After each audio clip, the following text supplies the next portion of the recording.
Okay, well, the Jaguars, they will be returning to Jacksonville at the end of July to start training camp, but we cannot wait that long. We want to talk about them 24/7 here at News for Jags, or News for Jags.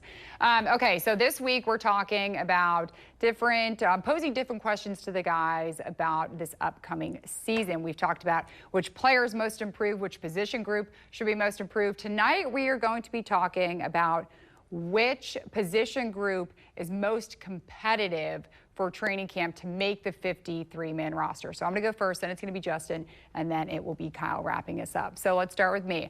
I think wide receivers will be the most competitive position group. Listen, we already know Travis Hunter, Brian Thomas Jr., Diami Brown, and I think Parker Washington, the four, locked in.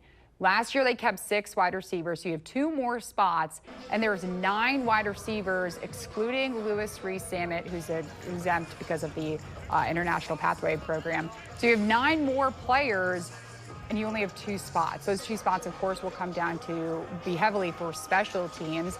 Maybe will it be Joshua Cephas going into his second year? Will it be Eli Pankel, who Justin Barney is really big on? He thinks that Eli Pankel is going to make the roster. You have Cam Camper.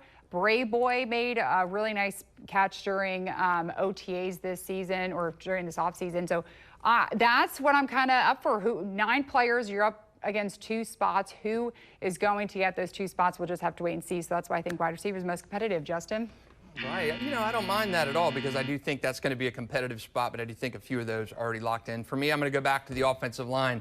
You spent draft picks on the offensive line. You brought in reinforcements in free agency. That means Jacksonville was not happy with what they saw, or not content with what they saw, to stay put. You've got guys at left tackle, Walker Little, who's going to probably be there. You got a right tackle, guy you got in the first round a few years ago, Anton Harrison. You think you're set with those guys, but I think Anton Harrison, I don't think he is locked at that position. You brought in guys, Patrick McCarty in free agency. He's going to be a starter, probably at right guard. You got Robert Hainsey, a center in free agency from the books. You drafted Jonah Mannheim, and you brought in a guy, Wyatt Milam, in the draft from West Virginia. People have talked about him being a steal of Jacksonville's entire draft, so I think he is going to be the starter.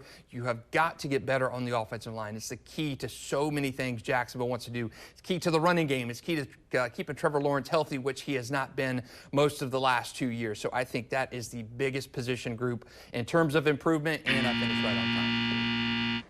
Okay, well, I mean, I like the offensive line, but I'm going running back. I think the key word here is competitive. In this room, you add 2 new players, rookies. You got Bashal Tootin and you got LaQuint Allen Jr. I think both of those will be added to the mix. Allen, he definitely is kind of like one of the top more pass protectors right now. Last year, ETN, you know, he was injured, didn't play as well. Tank Bigsby did a good job, you know, kind of carrying the load. I do think you're going to see more of him this year. But I also, do you know those 2 rookies? I don't know exactly how they're going to come into play, but I think, you know, they'll be nipping at the heels of, you know, Tank and ETN to just kind of like balance out that running game a little more. You know, Allen and Tootin, both of those, they're good out of the backfield. They're faster guys. They can kind of be on the 3rd down. So I really think that if you watch the running back room, that's where you're going to kind of see this competitiveness between them. Man, 7 seconds. That's basically really what you got there, I think. Well, I think we can all agree that the least competition is quarterback. Maybe this year, but if Trevor has a difficult year again, I think maybe next year we're talking something different. Ooh. I don't know. I think this is the year for Trevor. I mean, I'm rooting for him. I always am. Yeah, I mean, we're all rooting for him here at News for Jags, and all of you Jaguars fans are hoping that he has a better season. Well, we want to hear from you. Which position group do you think has the most competition during a training camp? Let us know. But Justin and Kyle, thank you guys. And that's your look at sports.